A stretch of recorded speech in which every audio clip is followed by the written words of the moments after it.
같이 일어나셔서 마태복음 6장 9절부터 13절까지 다 같이 한 목소리로 읽도록 하겠습니다. 그러므로 너희는 이렇게 기도하라. 하늘에 계신 우리 아버지여, 이름이 거룩히 여김을 받으시오며 나라가 임하시오며 뜻이 하늘에서 이루어진 것 같이 땅에서도 이루어지이다. 오늘 우리에게 일용할 양식을 주시옵고 우리가 우리에게 죄 지은 자를 사하여 준 것 같이 우리 죄를 사하여 주시옵고 우리를 시험에 들게 하지 마시옵고 다만 악에서 구하시옵소서. 나라와 권세와 영광이 아버지께 영원히 있사옵나이다. 아멘.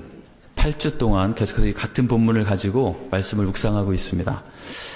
특별히 주님께서 우리에게 어떻게 기도하라고 하셨는지 이렇게 기도하라라는 그 주제를 가지고 8번째 말씀을 나누고 있는데요. 우리가 올해를 시작하면서 하나님께서 우리의 터를 견고케 하시고 새롭게 세워주실 것을 제가 기대하고 있는데, 정말 그것을 위해서는 우리의 삶 가운데 가장 기초적인 것부터, 가장 기본적인 것부터 다시 주님의 가르치심에, 말씀에 귀를 기울이고 그것이 무엇인지 바로 이해하고 그렇게 다시 세워가는 것이 중요할 것입니다. 그래서 우리가 이 주기도문의 내용들을 잘 기억하고 그 주기도문을 들을 때마다 입으로만 하는 주문처럼 외우는 것이 아니라 우리의 마음의 중심을 담아서 올려드리는 그런 기도로 드릴 때 이것이 우리의 삶을 바르게 세워줄 것이라고 믿습니다. 저희가 지난 7주 동안 오늘까지 8번째인데요. 이 내용들은 우리 교회 홈페이지에 가면 있기 때문에 계속해서 여러 번 들으시면서 우리 마음속에 새기면 좋겠습니다. 그 내용들 잠깐 우리가 복습해 보면, 먼저 예수님께서 우리에게 이렇게 기도하라라고 가르치시기 전에 무엇을 가르쳐 주셨죠? 이렇게는 기도하면 안 된다. 잘못된 기도의 모습에 대해서 말씀해 주셨습니다. 그게 두 가지가 있었죠. 외식하는 자의 기도와 이방인의 기도입니다. 외식하는 자들은 그들은 하나님께 기도하는 것보다는 자신을 드러내는 것에 더 관심이 있기 때문에 그들은 사람들 앞에서 큰 소리로 기도하는 자들이라고 했습니다. 그리고 이방인들은 하나님과 관계성이 없으면서 그저 무엇인가를 얻어내는 것에만 관심이 있기 때문에 그들은 그저 정성을 쌓는 차원에서 중언부언, 말을 많이 해야 된다고만 생각하는 그런 기도의 모습들이었습니다. 근데 주님께서는 우리에게 그렇게 기도하지 말고 너희는 이렇게 기도하라라고 하시면서 우리에게 말씀해 주신 것이, 먼저 우리의 기도의 대상이 누구인지에 대해서 우리가 잘 기억해야 된다고 말씀하셨죠. 우린 누구에게 기도하는 것입니까? 하늘에 계신 우리 아버지, 우리 아버지 대신 하늘에 계신 그분께 우리는 기도한다는 것이죠. 그리고 우리가 구해야 될 것은 첫 번째로는 그 하나님 아버지의 이름이 거룩히 여김을 받으시는 것. 내가 온전히 하나님을 예배하고 또 하나님께서 예배 받으시는 그 일을 위해서 우리가 구하고 그것을 추구하는 삶을 살라고 말씀하셨습니다. 그 다음에는 하나님의 나라와 하나님의 뜻이 이 땅에서 이루어지는 것, 그것을 위해서 우리가 구하고 그것을 위해서 살아가라고 말씀하셨습니다. 그 다음에는 우리를 위해서 구해야 될 것들을 말씀하셨는데, 그 첫 번째는 우리의 일용할 양식을 구하라고 하셨죠. 우리의 삶의 모든 것이 주님께서 공급하신다는 것을 우리가 인정하고 그 하나님 앞에 매일매일 나가서 우리가 너무 욕심을 부리지 않고 매일매일 주시는 그 은혜를 사모하고 감사하면서 또 우리 주변을 돌아보면서 살 것을 가르쳐 주셨습니다. 그 다음에는 우리의 죄사함과 또 용서와 화목을 위해서 구하라고 하셨죠. 하나님께 우리의 죄를 깨끗하게 씻어주시도록 구할 뿐만 아니라 그런 은혜를 받은 자로서 우리도 서로를 용서하고 서로 가운데 화목함을 만들어가는 그런 삶을 살라고 말씀해 주셨습니다. 그리고 지난주 말씀에서는 우리를 시험에 들지 않도록 우리 유혹과 또 악으로부터, 악한 자로부터 우리를 보호해 주시고 우리가 혹시 넘어진다면 속히 구출해 달라고 구하면서 죄로부터 정결한 삶을 추구하며 살라고 우리에게 말씀하셨습니다. 그리고 오늘 드디어 마지막, 나라와 권세와 영광이 아버지께 영원히 있사옵나이다. 아멘. 이렇게 기도를 마치게 되는 것이죠. 그 기도를 마무리하면서 마지막 13절의 뒷부분에 이렇게 기록되어 있는데요. 자, 여러분 관찰력을 좀 총동원하셔서 이 부분을 잘 살펴보시면 성경의 다른 부분과 약간 다른 점이 있습니다. 좀 특이한 점이 있죠. 무엇입니까? 이 부분에는 괄호가 쳐져 있다는 것이죠. 괄호가 왜 쳐져 있는 것일까요? 영어 성경을 보시는 분들은 영어 성경 번역본마다 어떤 성경에는 괄호 없이 이 부분이 기록되어 있기도 하고, 어떤 성경은 괄호가 되어 있기도 하고, 어떤 성경은 이 부분이 아예 빠져 있기도 합니다. 왜 그런 것일까요? 저희가 우리에게 주어진 성경이 어떻게 주어졌는지를 잠깐 설명을 해드리는 것이 이 부분을 이해하는 데 도움이 되실 것 같습니다.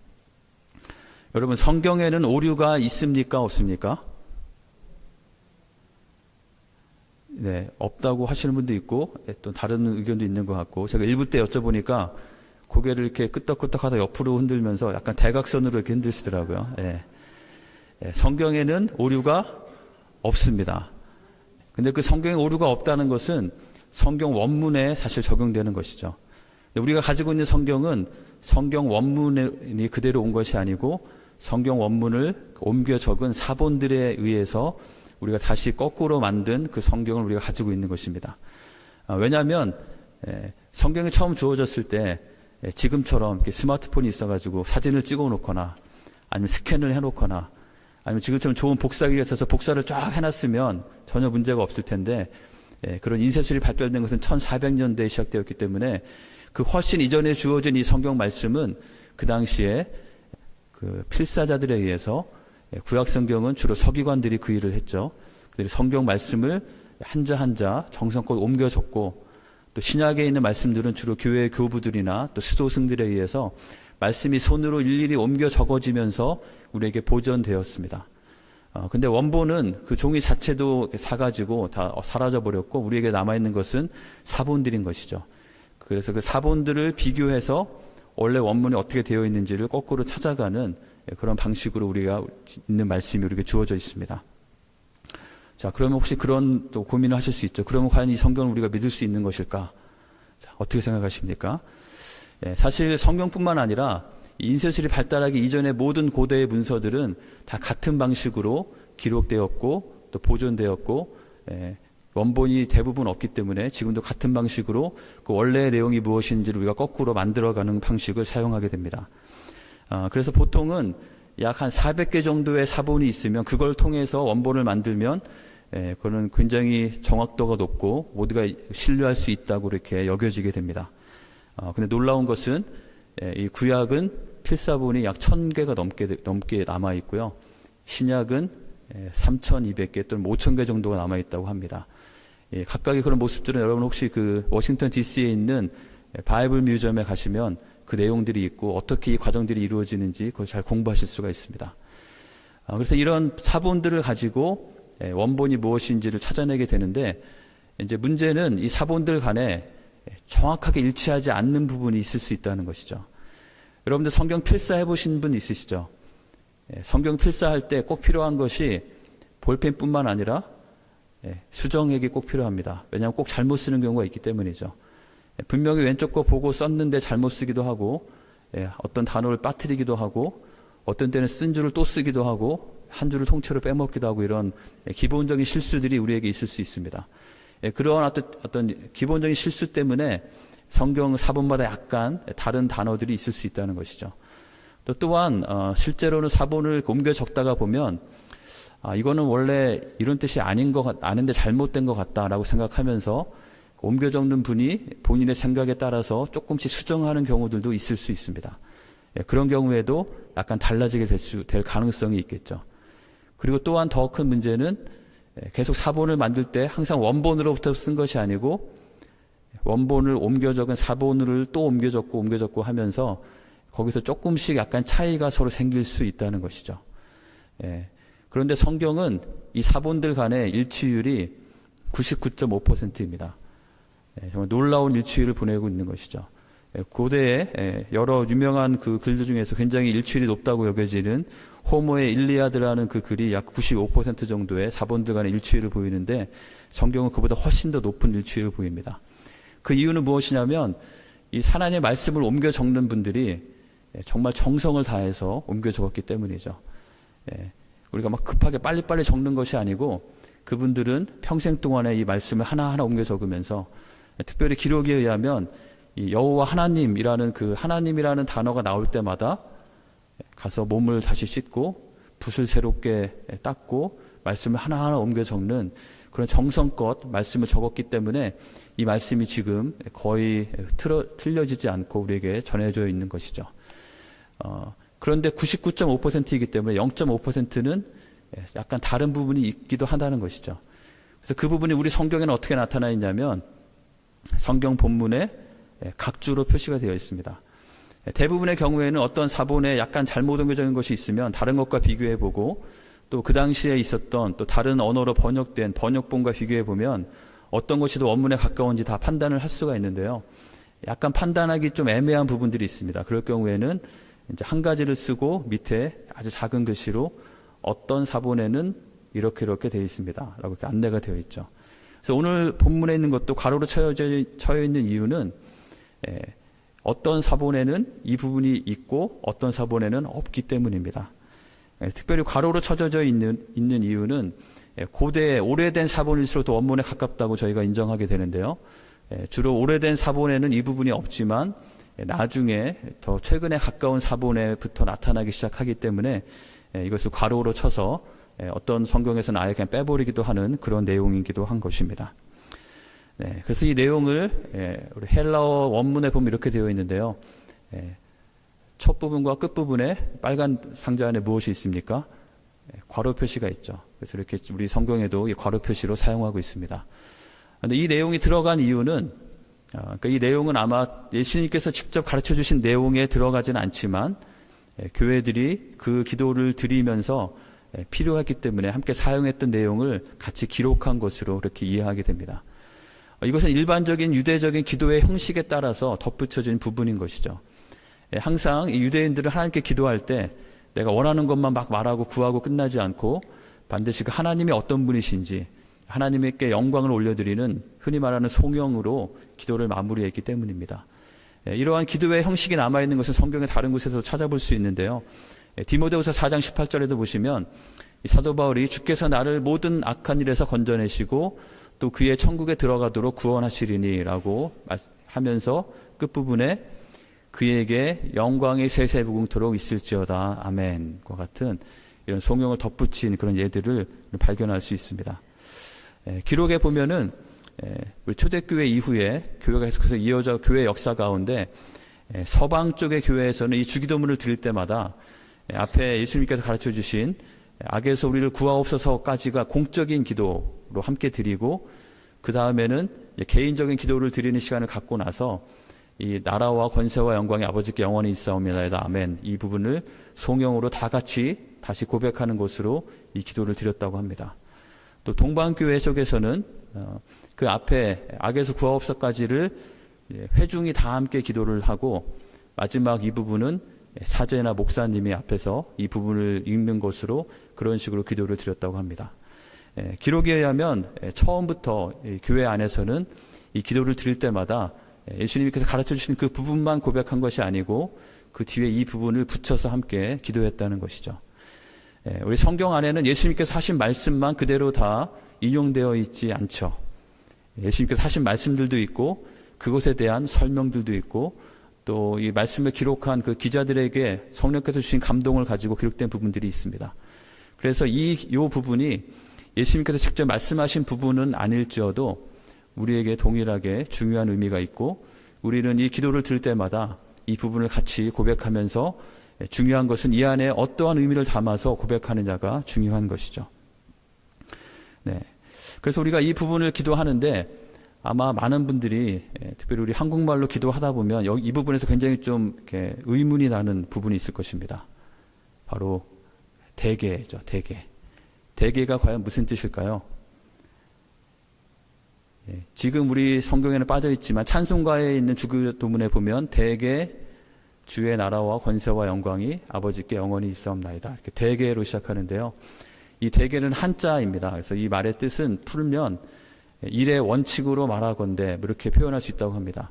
그러니까 일반적으로 모든 것의 원리는 이런 것에 기반한 것입니다. 라는 그런 말이라고 하는데요. 사실 더 이상 우리가 쓰지 않는 말이기 때문에 성경에서는 점점 쓰지 않고 있죠. 특별히 그 우리 초기 기독교 선교사님들이 한국말로 이 성경을 번역할 때마다 이 대개란 말을 굉장히 많이 그냥 습관적으로 집어넣었었는데 점점 그게 쓰지 않는 말이라는 걸 알고 나서 다 빼고 이 부분에만 남아 있다고 합니다. 이 말의 뜻은 어떻게 이해하면 좋냐면 우리 헬라어에는 호티라는 단어인데요. 영어에서 for로 번역한 것처럼 왜냐하면 무엇이기 때문입니다. 우리의 모든 기도의 근거는 이것입니다. 라고 그렇게 이해하면 좋겠습니다. 그래서 대개의 나라와 권세와 영광이 이렇게 기도를 혹시 하신다면, 그게 입에 붙어서 이렇게 하신다면 대개를 왜냐하면 이라는 의미로 생각하시고, 우리가 앞에 드리는 모든 기도를 드리면서 왜냐하면 나라와 권세와 영광이 아버지께 영원히 있기 때문입니다. 아멘. 이렇게 기도를 하시면 되겠습니다.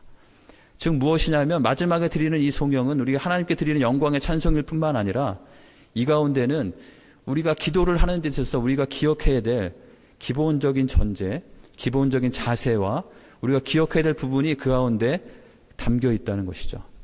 이것은 주기도문뿐만 아니라 우리의 모든 기도에 마찬가지로 적용이 되는 것입니다. 우리는 기도할 때 이것을 반드시 기억하면서 기도해야 하는 것이죠. 그래서 우리가 마지막 부분을 보면서 우리가 기억해야 될 것은 이것입니다. 같이 한번 읽어볼까요? 모든 나라와 권세와 영광은 영원히 하나님께 속한 것임을 기억하며 기도해야 합니다.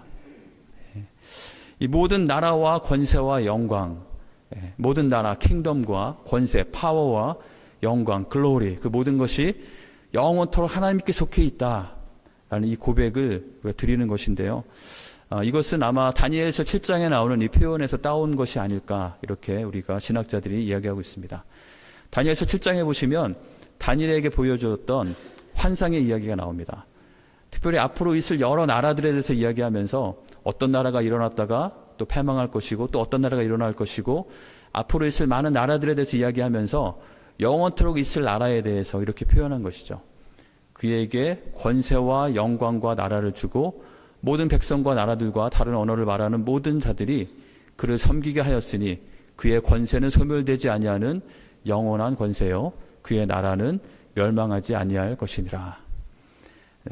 영원토록 있게 될 권세와 영광과 나라. 순서는 조금 다르지만 똑같은 내용이죠. 나라와 권세와 영광.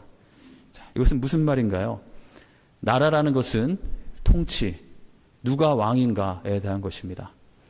이 세상에 모든 것들이 많이 있지만, 많은 나라들이 일어나고 쓰러지고 하는 그런 것들이 있지만, 그 모든 역사 가운데, 모든 시간 가운데 진정한 왕은 누구신가? 누가 왕이십니까? 하나님께서 왕이시라는 것입니다. 모든 나라는 하나님께 속한 것이라고 고백하고 선포하고 있는 것이죠. 권세는 힘과 권능입니다. 모든 것을 하실 수 있고 하실 수 있는 권능은 누구에게 있습니까? 하나님께 있다고 고백하는 것이죠. 영광, 모든 것을 통해서 영광을 받으시고 영광을 받기 합당하신 분, 모든 존귀는 다 하나님께 속한 것이라고 우리가 고백하고 선포하는 것입니다. 이것이 영원하다는 것이죠. 영원한 과거로부터 영원한 미래까지 이 세상에 존재하는 모든 시간과 모든 공간 가운데 변치 않는 사실은 모든 나라와 권세와 영광은 항상 언제나 변함없이 앞으로 영원토록 하나님께 속한 것입니다.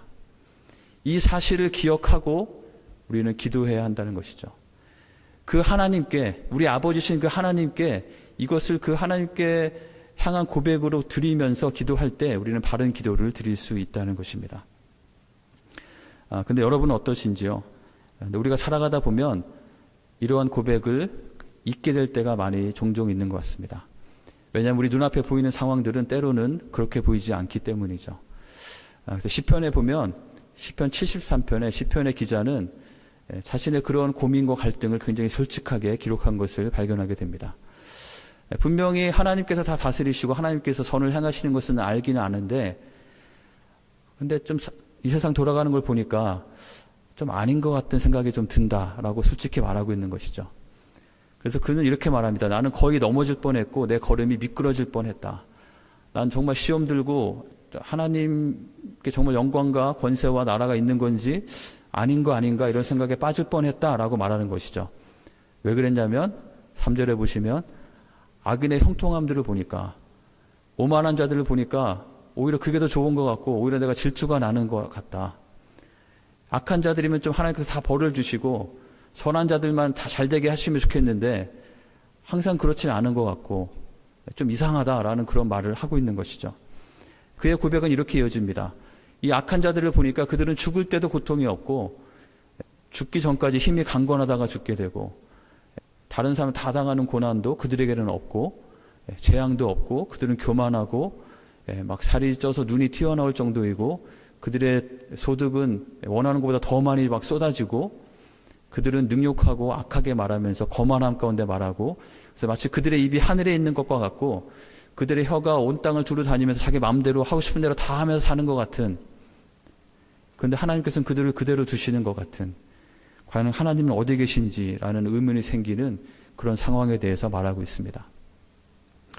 그래서 백성들이 이리로 돌아와서 잔에 가득한 물을 다 마시며 말하기를 하나님이 어찌하랴 지존자에게 지식이 있으랴 하는도다. 무슨 말인가요? 하나님이 뭐 있기나 있는 거야? 라는 말을 하면서 그냥 하나님은 그냥 우리가 만들어내는 어떤 그냥 개념일 뿐이지 그런 하나님은 실제하는 분이 아니다라고까지 말하면서 자신의 마음대로 자신의 욕심대로 그렇게 살아가는 사람들이 보게 된다는 것이죠. 그런데 그들은 평안하고 그들의 재물은 계속해서 불어납니다. 혹시 여러분 가운데도 그러한 고민 가운데 빠진 분이 있으신가요? 왜 나는 하나님을 위해서 산다고 하고 열심히 노력하고 깨끗하게 살려고 하고 정직하게 하려고 하는데 나의 삶 가운데는 어려움들만 있고 오히려 속이고 자기 마음대로 교만하게 사는 사람들은 또 형통한 것처럼 보이고 왜 그런 것인가? 이 사람은 이렇게 말하죠. 13절에서 내가 내 마음을 깨끗하게 하며 내 손을 씻어 무죄하다 한 것이 진짜 너무 헛되구나. 나 혼자 바르게 깨끗하게 살려고 한 것이 무슨 의미가 있는가? 나는 오히려 종일토록 재난을 당하고 징벌을 받는 것 같은데 저들은 승승장구하는 모습을 볼 때 나도 차라리 저들처럼 하는 게 낫지 않았을까라는 생각이 든다는 것이죠. 그래서 16절에 보니까 내가 어쩌면 이를 알까 하여 도대체 이게 어떻게 된 것인가 아무리 생각을 해봐도 그것은 나에게 심한 고통이 되었다고 고백하고 있습니다. 어쩌면 굉장히 솔직한 고백이죠. 그 솔직한 고백이 이 시편에 기록되어 있는 것입니다. 그런데 여기서 반전이 일어나게 되죠. 그 반전은 어디에서 시작됩니까? 하나님의 성소에 들어갈 때야. 그러니까 스스로도 아무리 생각해보고 세상의 이치가 어떻게 돌아가는지 아무리 고민을 해봐도 도대체 답이 나오지 않는 답답함이 그에게 있었지만 그가 하나님의 성소에 나아가서 하나님이 누구신지를 바라보았을 때 드디어 그 모든 문제가 풀리고 자신이 깨달음을 얻게 됐다고 말하는 것이죠. 그것은 무엇이냐면 그들의 종말을 내가 깨달았다는 것입니다. 무슨 말일까요? 이 땅에서 분명히 죽기 전까지 힘있게 잘 있다 죽었는데 그들의 종말을 깨달았다는 것은 무엇입니까? 우리의 삶이 이 땅에서의 삶이 전부가 아니라는 사실을 깨닫게 된 것이죠. 이 땅에서의 시간은 하나님의 영원의 시간에 비하면 마치 20절에 있는 것처럼 그냥 꿈에 불과한 것이다. 그리고 꿈을 깬 후에는 그 꿈에 있었던 것에 더 이상 연연하지 않고 무시하고 우리의 삶을 살아가는 것처럼 그들의 살아갔던 그런 모습들은 이 땅에서의 삶은 어찌 보면 하나님의 영원하심에 비해 볼 때 꿈과 같은 것에 불과하구나. 그리고 하나님께서는 그 영원의 시간 가운데 그 악한 자들을 분명히 심판하시고 그들은 마치 이 땅에서는 자신이 형통하는 것처럼 이렇게 살았지만 그들의 결국 하나님의 심판과 파멸이라는 것을 깨닫게 된 것이죠. 그래서 내 마음이 복잡하고 양심이 막 찔렸었지만 이제는 내가 이와 같이 하나님 앞에 어리석은 자임을 고백하면서 하나님께서 나와 함께 하시는 것이 가장 큰 은혜이고 하늘에서는 주 외에 누가 내게 있으리요 땅에서는 주밖에 내가 사모할 자 없나이다 라고 이렇게 새로운 고백을 올려드리고 있는 것입니다. 우리의 삶 가운데 하나님이 어떤 분이신지를 기억하는 것은 이렇게 중요한 것이죠. 그래서 이 시편 73편은 이렇게까지 마무리됩니다. 내 육체와 마음은 쇠약하나 하나님은 내 마음의 반석이시요 영원한 분기시라. 내가 육체 가운데 여전히 쇠약함이 있고 내가 원하는 어떤 것이 다 이루어지지 않는 것들이 있고 부족한 것이 있고 답답한 것이 있지만 때로는 실망스럽고 좌절되는 모습이 나의 삶 가운데 여전히 있지만 그럼에도 불구하고 하나님께서 내 마음의 반석이 되시고 그 하나님께서 나의 영원한 분기시다라고 선포하고 고백하고 있는 것입니다. 사랑하는 성도 여러분, 우리가 분명히 기억해야 될 것은 이것입니다. 하나님은 우리의 반석이시고 하나님은 영원한 우리의 분깃이 되시는 분입니다. 그 하나님은 영원하신 하나님이시고 그 하나님께 영원토록 모든 나라와 모든 권세와 모든 영광이 다 하나님께 속해 있음을 우리가 기억할 때 우리는 이 땅에서 우리 눈에 앞에 펼쳐지는 그 상황들에 따라서 우리의 마음이 흔들리지 않고 미끄러져서 넘어지지 않고 그 하나님을 가까이 하는 것이 내게 복이라는 것을 고백하면서 그 하나님을 피난처로 삼으면서 여전히 하나님을 좇고 하나님을 따라가는 가운데 하나님의 그 나라와 하나님의 권능과 하나님의 영광을 우리의 삶 가운데 드러내어지고 우리 삶 가운데 경험하는 그런 삶을 살 수 있는 것입니다. 그래서 우리가 이 기도를 줄 때마다 모든 나라와 권세와 영광이 오로지 우리의 아버지이신 하나님께 속해 있다는 그 사실을 꼭 기억하시고 그 하나님을 붙잡으며 그 사실의 근거에서 우리가 우리의 삶을 살아가는 우리 모두가 되기를 주님의 이름으로 간절히 축원합니다. 또 한 가지 마지막 부분을 하면서 기억해야 될 것은 이것입니다. 맨 마지막이 무엇으로 끝나죠? 기도는 아멘으로 끝납니다. 그래서 우리는 같이 한번 읽어볼까요? 진정한 아멘의 고백으로 기도해야 한다는 것입니다. 고린도후서 1장 20절에는 이렇게 기록합니다. 하나님의 약속은 얼마든지 그리스도 안에서 예가 되니 그런즉 그로 말미암아 우리가 아멘하여 하나님께 영광을 돌리게 되느니라. 아멘. 지금은 아멘 하셔도 될 것 같은데요. 우리가 아멘하여 하나님께 영광을 돌리게 되느니라. 아멘. 네, 좋습니다. 네, 하나님의 약속은 그리스도 안에서 항상 가능하고 예스이기 때문에 우리는 그것을 아멘으로 받을 때 그것이 하나님께 영광이 된다는 것입니다. 우리가 때로는 입으로 이렇게 입 바깥으로 아멘이라는 소리를 굳이 고백하지 않을 수도 있겠습니다. 하지만 중요한 것은 우리의 마음 가운데 우리가 진정한 아멘의 고백을 반드시 드리는 우리가 되어야 한다는 것입니다. 아멘은 무슨 뜻인가요? 아멘이라는 뜻은 그 세 가지로 이야기하는데요. 첫 번째는 그렇습니다 라는 뜻입니다. 동의하는 것이죠. 그것이 맞습니다. 그것이 사실입니다 라고 인정하는 것입니다. 두 번째는 또 반드시 그렇게 될 것입니다 라는 믿음과 확신의 고백입니다. 그리고 세 번째는 그러므로 나도 그것을 따라서 그렇게 살겠습니다. 그것을 추구하겠습니다. 그것이 사실이기 때문에 그것이 그렇다고 내가 믿기 때문에 나도 그렇게 살겠습니다라는 결단과 헌신의 고백이 이 아멘 가운데 있는 것이죠. 하나님의 말씀에 이 아멘으로 반응하시면서 하나님의 그 능력을, 하나님의 살아계심을 경험하며 사시는 우리 모두가 되기를 주님의 이름으로 간절히 축원합니다. 아멘. 우리가 주기도문을 드릴 때도 마찬가지로 이런 진정한 아멘이 우리에게 있어야 된다는 것이죠. 그리고 이런 진정한 아멘 없이 그저 습관적으로 우리 입으로 중얼거리는 것이라면 그 뜻이 무엇인지 생각하지 않고 제대로 동의하지도 않고 그 내용에 확신도 없이 아무런 결단이나 헌신 없이 그냥 입으로 하는 것이라면 아무런 의미가 없는 것이죠. 제가 주기도문에 대해서 자료를 찾고 하면서 재미있는 글을 하나 발견했는데요. 제목이 이겁니다. 주기도문 하지 마라. 이거는 각 그 소스마다 썼다고 하는 글 발견됐다는 것이 다 다르기 때문에 누가 썼는지 정확하게 알려 있지 않고요. 표현도 조금씩 다르기는 한데 굉장히 우리에게 시사하는 바가 큽니다. 어떤 글이냐면 하늘에 계신 하지 말아라. 세상 일에만 빠져 있으면서. 우리 하지 말아라. 너 혼자만 생각하며 살아가면서. 아버지여 하지 말아라. 아들, 딸로서 살지 않으면서. 이름이 거룩히 여김을 받으시오며 하지 말아라. 자기 이름을 빛내기 위해서 안간힘을 쓰면서. 나라가 임하시오며 하지 말아라. 물질 만능의 나라를 원하면서. 뜻이 하늘에서 이루어진 것 같이 땅에서도 이루어지이다 하지 말아라. 내 뜻대로 되기를 기도하면서. 오늘날 우리에게 일용할 양식을 주옵시고 하지 말아라. 가난한 이들을 본체만체 하면서. 우리가 우리에게 죄 지은 자를 사하여 준 것 같이 우리 죄를 사하여 주옵시고 하지 말아라. 누군가에게는 아직도 앙심을 품고 있으면서. 우리를 시험에 들게 하지 마옵시고 하지 말아라. 죄 지을 기회를 찾아다니면서.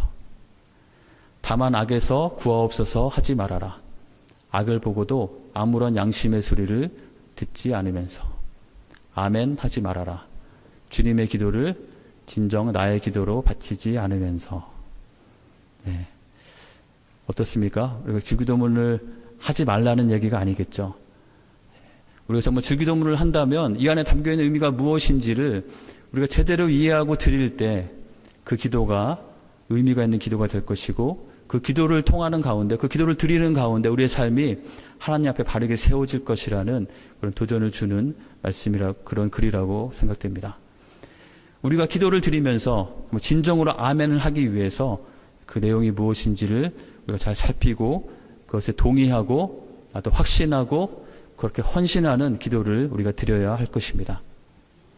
그런 의미에서 이렇게 말할 수 있습니다. 주기도문은 그 형식상으로는 어떻게 해 주십시오라고 하나님께 구하는 청원의 기도이지만 그 의미를 생각해 볼 때 그것은 단순히 구하는 청원의 기도일 뿐만 아니라 이것은 그리스도의 제자로서 주님을 따르는 자들로서 하나님의 자녀로서 우리가 주님 앞에 고백해야 될 서약과 약속과 결단의 기도라는 것입니다.